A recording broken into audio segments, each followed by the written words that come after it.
Good evening, everyone, and welcome to the third Parent Academy for Mahwah. I'm really excited to have Ophir Kearns, our Supervisor of Elementary Education, and Dawn Savastano, our Supervisor of Special Education, K through 5, here to talk about standards-based report cards. Now, I know this is something that's always on our minds as parents.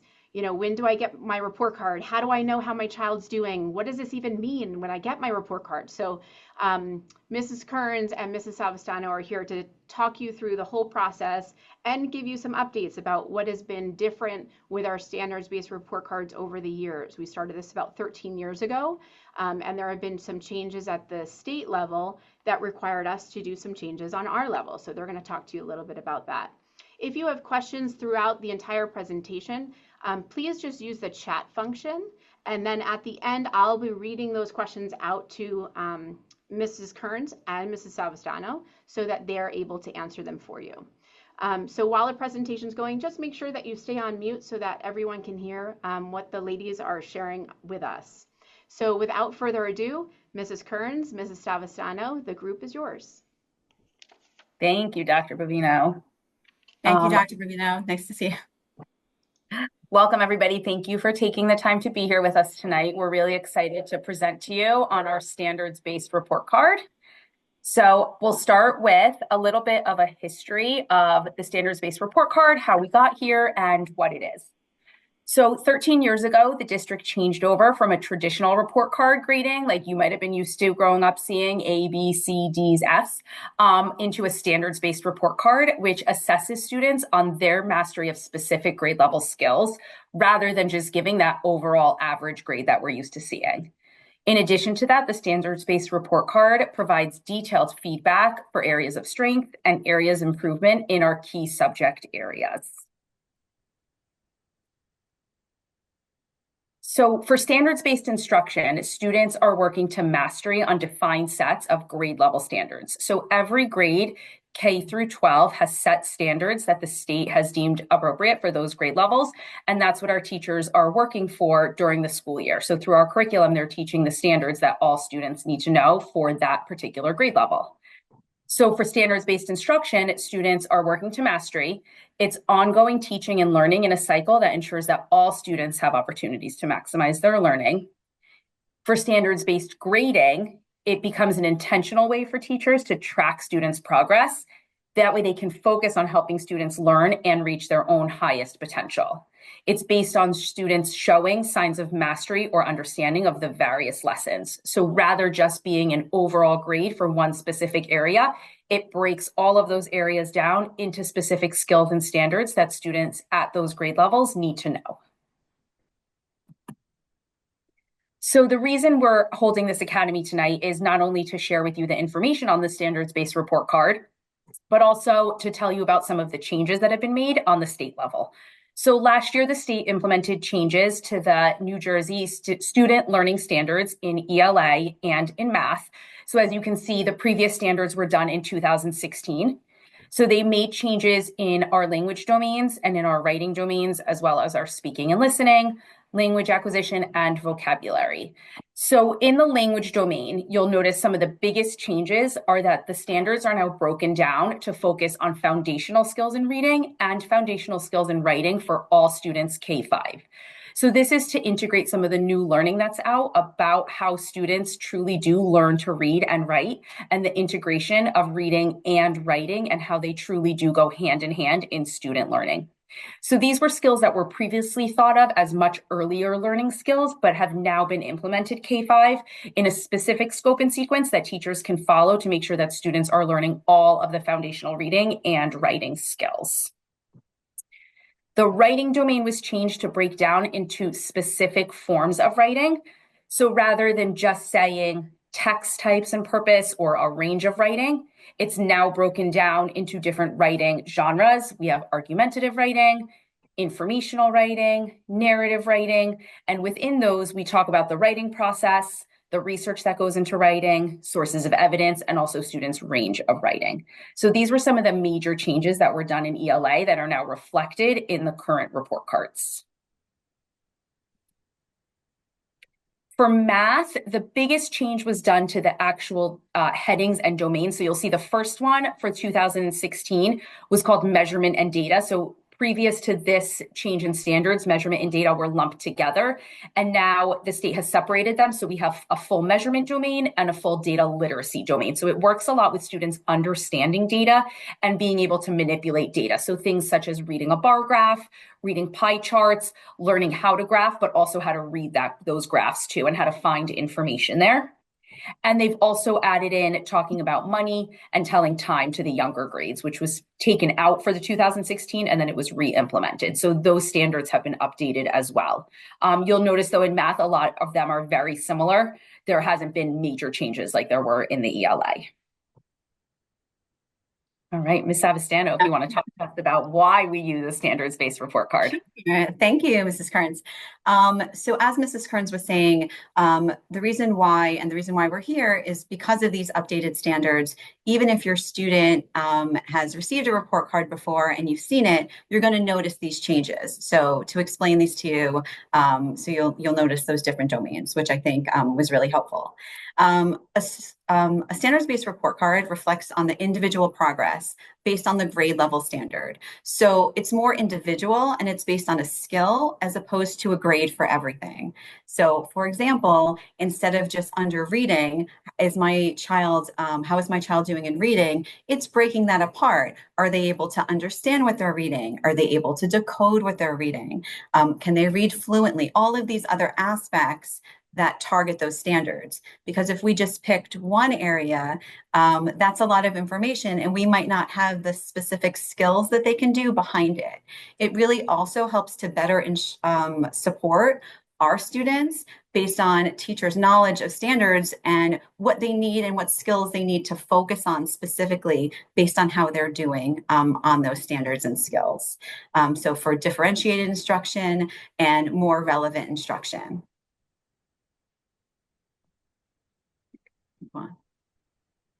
Thank you.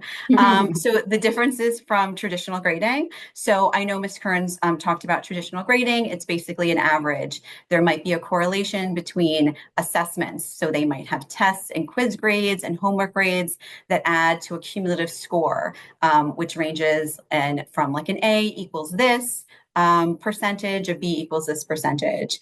A standard-based, again, is based on the student's ability to meet the criteria of the state standards for that specific grade level. There are no averages that are included. It's not based on anything other than they're showing their ability to complete those skills that make up these standards. It's really the difference between getting like a straight A's across the board and hundreds and getting a 4 across the board in a standard. It's not really the same thing. You have to think about it a little bit differently. And if we're not used to that, that can feel a little different for us. But that's really the intention. So we can show you now on the next slide is really how we go about that, how our teachers use this information. So in order to report on these standards, they use something that's like a progression table. They evaluate the different skills that they have to assess to meet that standard. They're constantly doing formative assessments and collecting data to determine those students' areas of strength and what child needs further instruction in that area. They're standardized and different for each grade level, and we use them throughout the district. So there's no discrepancies. Every teacher knows that, oh, if you can do this skill, then that's correlated to that standard. So it really allows us to have consistent grading across all our classes and our buildings. If you think of it as if the standard for an 18-month-old to walk, before you have a toddler who's able to walk, maybe the first skill, they need to be able to lift their head up. And maybe that's a 1. The second skill, they have to sit up on their own. Maybe that's a 2. Maybe a 3 is crawling or being able to stand. And 4 is now they're walking, if that's the expectation. Or if 3 is their walking, and 4 is their running. So they're surpassing the standard. If the standard means that they can walk and they're running, they have exceeded it. So that's kind of how you can, a little bit of an example, how you can think about it. That's not educational. So this is just, oh, sorry. No, go ahead. Okay. This is just a little example here. So what we've done is we've pulled out a first grade standard. So you'll see it's written, it's coded for the state coding, but the standard itself is that students in first grade can identify similarities in and differences between two texts on the same topic. So that's the actual standard that the teachers are teaching to. They have lessons that go around that. The students are working on this for a period of time. It's not typically a one-day standard. It carries over, and especially between fiction and nonfiction, literary and informational, which has been split. So on the report card, and you'll see here just a little screenshot of it. So you have the marking periods, we have the clusters. So the major domain is language arts literacy. And then under reading literary text, it will say identify similarities in and differences between two literary texts on the same topic. So oftentimes we look at the report card and we look at our kids' report cards and we're wondering, like, how did they come up with these skills that the students need to know? They're tied directly to our standards. So it comes right from the major NJSLS standards. And this is one of the updated standards. So this was one of the changes that was put into the report card. So you'll notice reading literary text. There's also a reading informational text domain. There's also a foundational skills in reading, foundational skills in writing. So all of the major domains that are listed in the state standards become domains on the report card. And then within there are the skills that the students need in order to achieve them. They're also broken down by marking period. So you have the first marking period, the second marking period, and third marking period, or trimesters for our first through fifth grade students. We will talk a bit about kindergarten in a little bit because theirs are broken up a little differently. So this is just an example of what the standard looks like on our end from the teaching point of it, and then what it looks like when you receive it on the report card. So the components for grading on the standards-based report card, so we have the skills and standards. It lists those specific standards that students are expected to master, and it's broken up into the subject areas.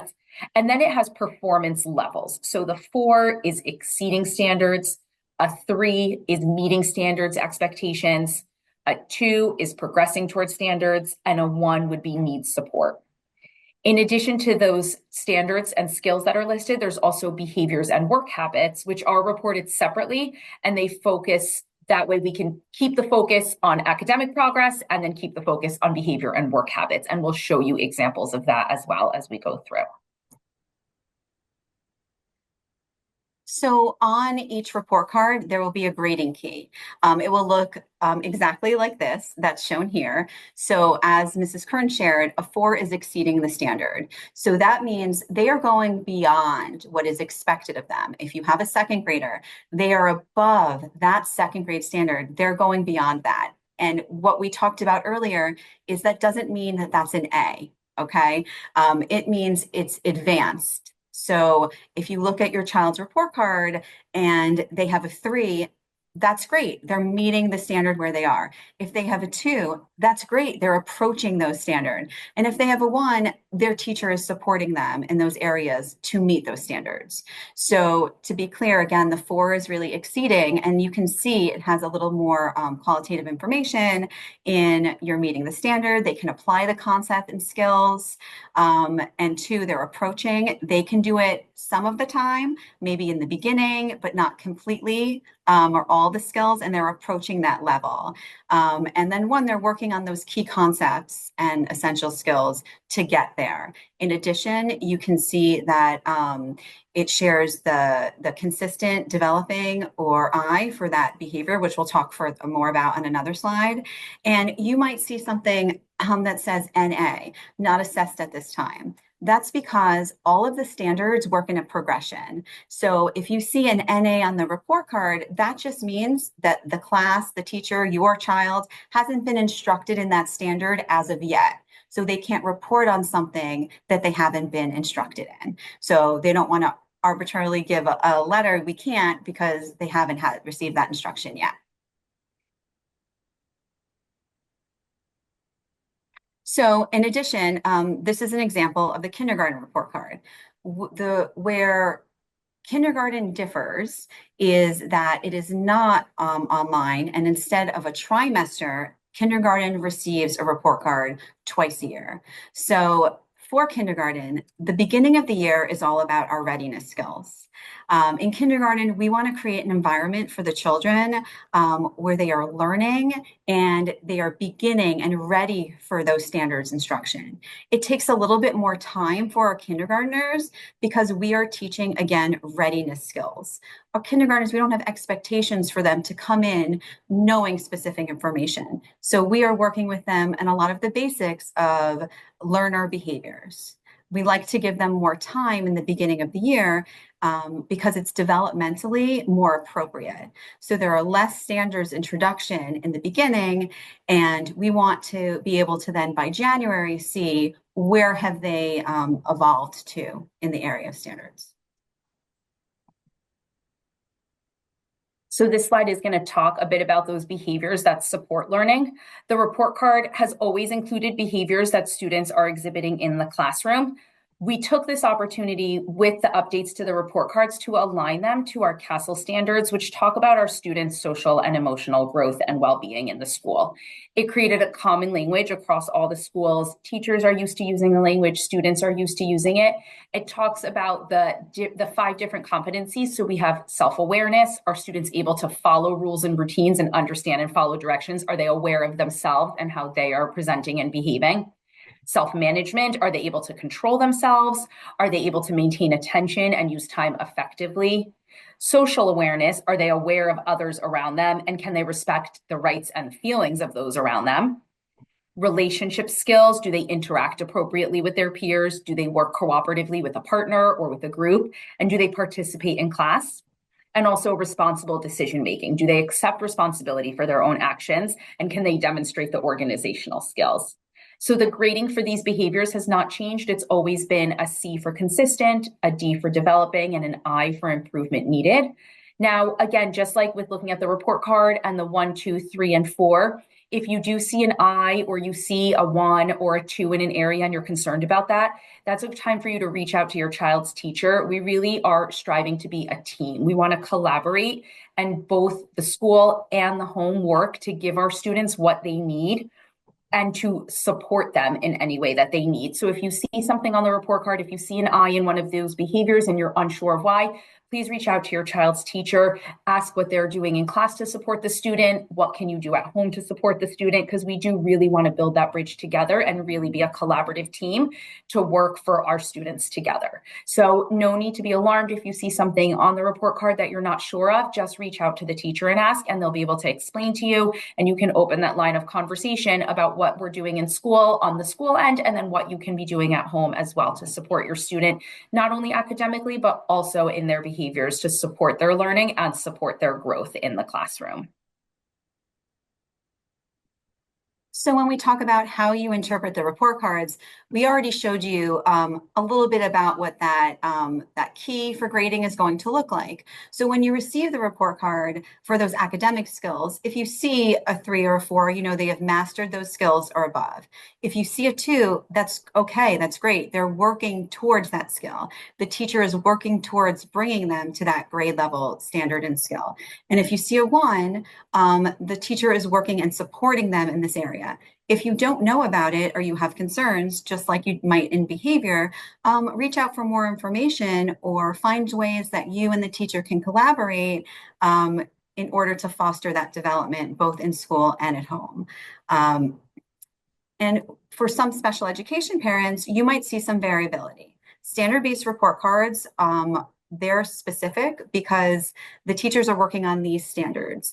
I would refer to the progress reports, which comes with their IEPs, which is specific for special education students. And the progress reports come out at the same time as the report cards. They coincide. The progress reports for special education students go over your child's specific goals and objectives that were selected upon at your child's IEP meeting. And that will give you more information in regard to how they are growing in those specific skills. The The reason that we do give report cards is because we're a team. We want you to know what your child's progress is because you're part of that team. And together, we hope that we can foster growth in every area, academic, and socially and behaviorally. Thank you for coming out tonight. Thank you for joining us. And Dr. Bavino, if there's any questions, we'd be happy to answer them. So if you have any questions, you can put them right in the chat, and I will read them out loud and the ladies will be able to answer. If you don't have any questions, that's okay. Thank you so much for being here with us tonight. We really appreciate you zooming in at 6 o'clock at night on, I don't even know, are we a Wednesday now? So on a Wednesday. But thank you for everybody that is going to hop off. We appreciate your time.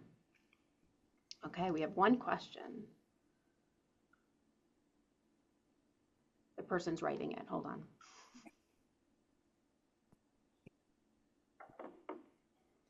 Will this presentation be shared? Sorry, I missed that part. Will we be able to see your okay.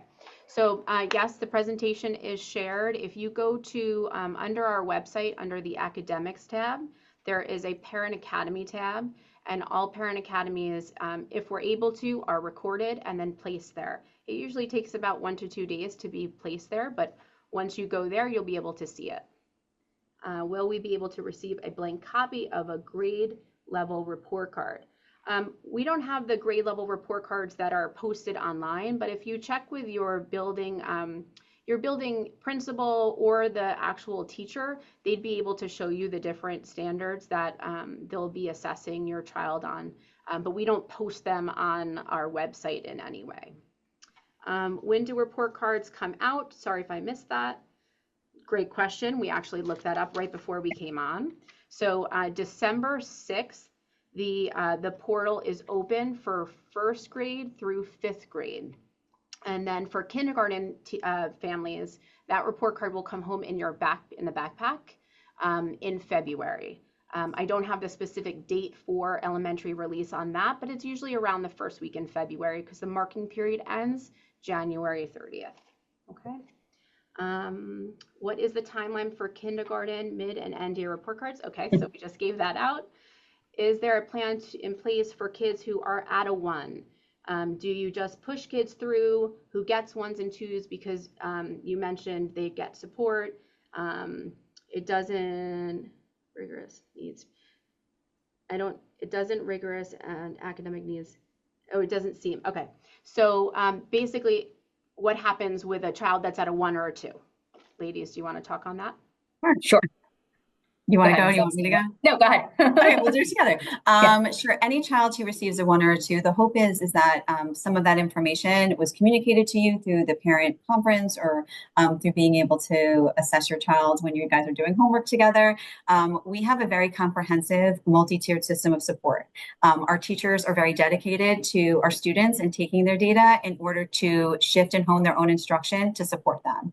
So if your child is at a 2, we know that they are working towards that progress. And most likely your teacher is working within those small groups to target those specific skills.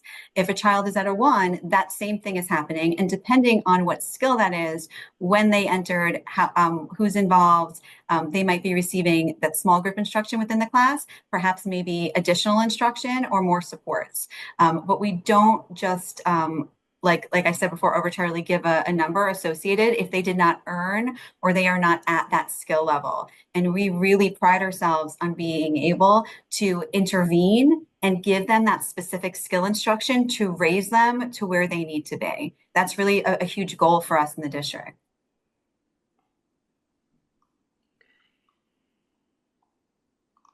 All right. All right, I think that was the last question. All right, so thank you everybody for coming. We really enjoyed our time with you. We have another Parent Academy coming up at the end of November, so look out for an email on that. And I appreciate your time with us. Thank you so much, Mrs. Savastano, Mrs. Kearns, for being here, and I appreciate your time for being here as well. Have a great night. Thank you.